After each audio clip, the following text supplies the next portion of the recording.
Yu proposed to Cao Cao. Guan Yu is a man who can stand against 10,000. Brute force alone won't seize him. We can instead send several soldiers who once served Liu Bei, but surrendered to us to slip into Xiapi. When they meet Guan Yu, they should claim they escaped back, then lie low inside the city as our agents. Next, have someone lure Guan Yu out to fight, feign defeat and flee, and when he pursues, cut off his retreat. Then we can take him. Cao Cao accepted the plan and immediately dispatched several dozen Shuzhou turncoats to go straight to Xiapi and surrender to Guan Yu. Thinking they were his own people, Guan Yu suspected nothing and took them in. The next day, Xiahou Dun came with 5,000 men to challenge the city. Guan Yu refused to fight, so Xiahou Dun shouted insults beneath the walls. Enraged, Guan Yu led 3,000 men out of the city to engage him. After a dozen or so passes, Xiahou Dun pretended to be overmatched, wheeled his horse, and fled. Guan Yu pursued for 20 li, then, fearing something might happen in the city, decided to lead his men back. Suddenly a cannon boomed. Su Huang blocked the way on the left, Su Chu on the right, two ambush forces cutting off the road. Guan Yu fought desperately to break through, but both flanks loosed heavy crossbow bolts like locusts in the air. He could not force a passage and had to turn back. Su Huang and Su Chu pressed him hard. Guan Yu beat them off with all his might and tried to return to Xiapi, only to be intercepted by Xiahou Dun, and a savage fight ensued. They battled on until nightfall. With no road left, Guan Yu led his men up a low earthen hill to rest for the moment. Cao Cao's troops encircled the mound. From the hilltop, Guan Yu looked toward Xiapi and saw flames leaping skyward. The surrendered soldiers had opened the gates. Cao Cao personally led the main army into the city and ordered fires set to mislead Guan Yu. Seeing Xiapi ablaze, Guan Yu was alarmed. Through the night he tried several times to charge down the hill toward the city, but each time a storm of arrows drove him back. At dawn, just as he was forming ranks to try again, a horseman came riding up the slope. Looking closely, he saw it was Zhang Liao. Guan Yu went to meet him. "Wen Yuan," he said, using Zhang Liao's courtesy name. "Are you here to fight me?" Zhang Liao replied, "No. Thinking of our past friendship, I've come to see you." He tossed aside his weapons, dismounted, exchanged courtesies with Guan Yu, and the two sat atop the hill to talk. Guan Yu asked, "Have you come to urge my surrender?" Zhang Liao said, "I have not. You once saved my younger brother. How could I not come to save you today?" Guan Yu said, "Then you mean to help me?" Zhang Liao said, "Not that either." Guan Yu frowned. "Then why are you here?" Zhang Liao said, "Liu Bei's life or death is unknown, and Zhang Fei's as well. But last night Cao Cao broke Xiapi. The troops and people were not harmed. He even sent men to guard Liu Bei's family from disturbance. I've come to inform you." Guan Yu grew angry. "Your words are to make me yield. I would sooner die here than surrender. Go back. At once I will go down and fight to the death." Zhang Liao laughed aloud. "If those words spread, won't the whole world laugh at you?" Guan Yu said, "If I die for loyalty and righteousness, what is there to laugh at?" Zhang Liao said, "There are 3 errors if you die now. First, when you and Liu Bei swore brotherhood, you vowed to live and die together. If he has only just been defeated and you rush to death, should he still be alive and need you, he will find no one. This breaks your oath. Second, Liu Bei entrusted his family to your care. If you die, the 2 ladies will have no protector. This betrays his trust. Third, you are skilled in arms and learned besides. If you will not help restore the Han with Liu Bei, but would rather fling your life away for momentary bravado, is that righteousness? Consider these 3 errors." Guan Yu pondered and asked, "Since you say I am thrice at fault, what should I do?" Zhang Liao said, "With Cao Cao's army on all sides, refusing to yield is certain death, needless death. Better to submit for now, seek news of Liu Bei, and the instant you learn his whereabouts, depart to rejoin him. Thus you protect the 2 ladies, keep faith with your oath, and preserve your life. 3 benefits worth weighing. Guan Yu said, "You offer 3 proposals, I have 3 conditions. If the Chancellor Cao Cao agrees, I will unarm and yield. If not, I would rather die under guilt." Zhang Liao asked, "What 3?" Guan Yu said, "First, I swore with Liu Bei to restore the Han. Therefore I submit only to Emperor Xian of Han, not to Cao Cao. Second, the 2 ladies must receive the same emolument as Liu Bei, and no one may enter or leave their quarters at will. Third, once I know where Liu Bei is, no matter how far, I will immediately take my leave and depart. Not one of these may be lacking. Please report at once." Zhang Liao agreed and hurried to see Cao Cao, first explaining that Guan Yu would submit only to the Han Emperor, not to Cao Cao. Cao Cao smiled. "I am the Han Chancellor. To serve the Han is to serve me, no problem." Zhang Liao continued, "The 2 ladies are to enjoy the Lord's stipend, and none may pass in or out without leave." Cao Cao said, "I will double their stipend and strictly forbid all comings and goings. This shall be house rule, do not worry." Zhang Liao added, "Once Guan Yu learns of Liu Bei's whereabouts, he must go no matter how far." Cao Cao shook his head. "Then what use is he to me? That is difficult." Zhang Liao said, "Have you not heard of men like Yu Rang, who valued righteousness above all? Liu Bei's kindness to Guan Yu is as a mountain. If you add your favor atop his, why fear he will not be won?" Cao Cao said, "You are right. I consent to all 3. Zhang Liao returned with the answer. Guan Yu said, "Even so, I ask that the Chancellor withdraw his troops for the moment, that I may enter the city and speak with the 2 ladies, then come to surrender." Zhang Liao went back to report. Cao Cao ordered the army to pull back 10 li from the city. Sun Yu cautioned, "Might this be a ruse?" Cao Cao said, "Guan Yu is a man of righteousness, he will not break faith," and withdrew the host. Guan Yu re-entered the city and, seeing the people unharmed, went straight to the yamen to see the 2 ladies. Lady Gan and Lady Mi hurried out to greet him. Guan Yu knelt and said, "That you were frightened is my fault." They asked, "Where is the Lord Liu Bei now?" Guan Yu said, "I do not know." They asked, "What do you plan to do?" Guan Yu said, "I fought my way out but was trapped on an earthen hill. Zhang Liao urged me to yield. I set 3 conditions. Cao Cao agreed to all, and even withdrew his troops so I could enter. I did not presume to decide without your consent." They asked what 3 conditions. Guan Yu related them in detail. Lady Gan said, "When Chao's troops entered yesterday, we thought we were finished. Yet nothing happened, no soldier dared step in. Since you have agreed, why ask us? Only we fear Cao Cao will later forbid you from seeking our lord." Guan Yu said, "Be at ease. I have my own plan." The ladies said, "Decide for yourself. In great or small matters, you need not consult us women." Guan Yu took his leave, then led several dozen horsemen to see Cao Cao. Cao Cao came out to welcome him in person. Guan Yu dismounted and bowed. Cao Cao hastened to return the courtesy. Guan Yu said, "I am a defeated general. Thank you for sparing my life."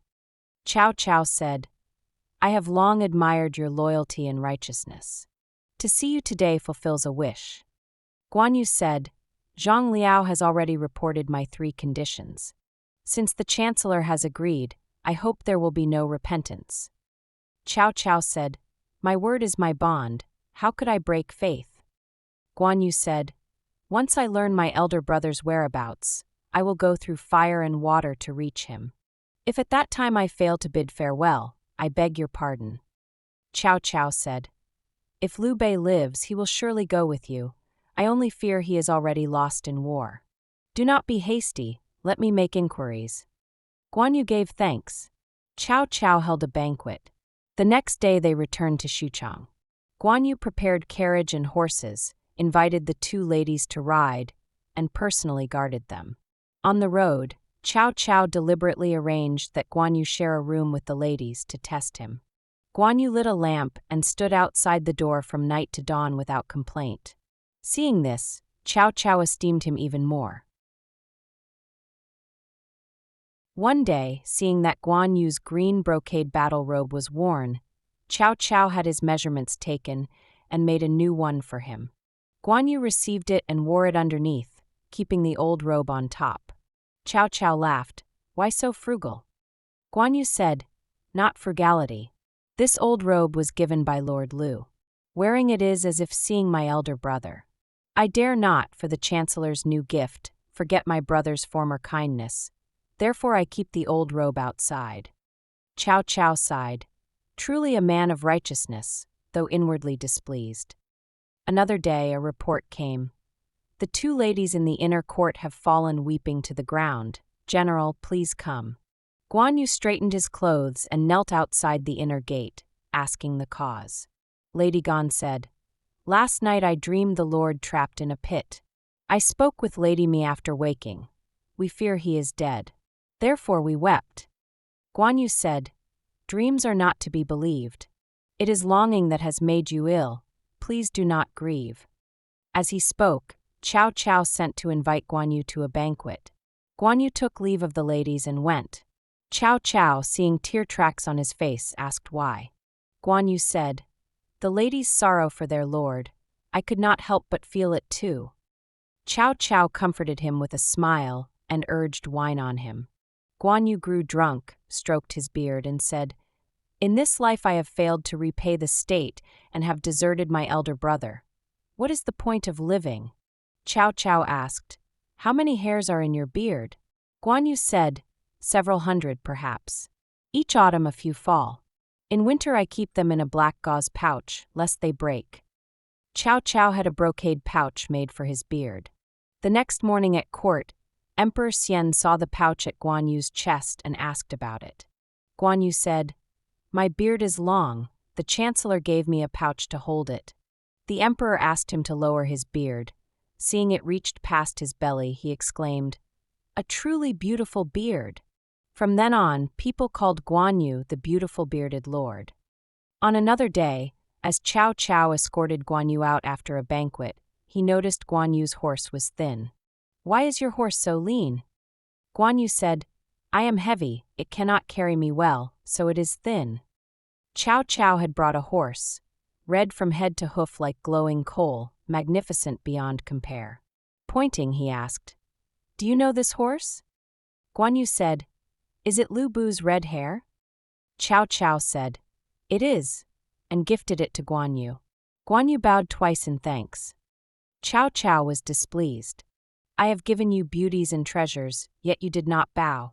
For this horse you bow twice. Do you value a horse over a man?" Guan Yu said, "I know this horse can travel 1,000 li in a day. Now that I have it, once I know my elder brother's whereabouts, in a single day I can overtake him." Cao Cao was startled and a little regretful. Cao Cao asked Zhang Liao, "I have not treated Guan Yu poorly. Why does he think only of leaving?" Zhang Liao said, "Let me test him."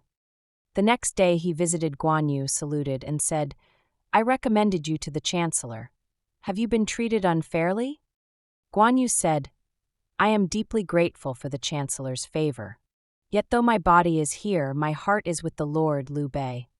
I have never forgotten." Zhang Liao said, "That is not well said. A man must weigh light and heavy. Liu Bei's treatment of you may not surpass the Chancellor's by much. Why think only of leaving?" Guan Yu said, "I know Cao Cao has not treated me lightly. But I owe Lord Liu a vast grace and swore to die with him. I cannot betray him. In the end I will not remain here. I must first render meritorious service to repay the Chancellor, and then I will go." Zhang Liao asked, "If Liu Bei is dead, what then?" Guan Yu answered, "Then I would rather follow him to death." Knowing he could not be kept, Zhang Liao took his leave and reported back. Cao Cao sighed, "A retainer who does not forget his original lord, truly a righteous man." Sun Yu said, "He says he will leave once he has merit. If we do not grant him opportunity for merit, he will not go." Cao Cao nodded. Meanwhile, after taking refuge with Yuan Shao, Liu Bei fretted daily. Yuan Shao asked, "Why are you always troubled?" Liu Bei said, "No word at all from my second brother. My family is in Cao Cao's hands.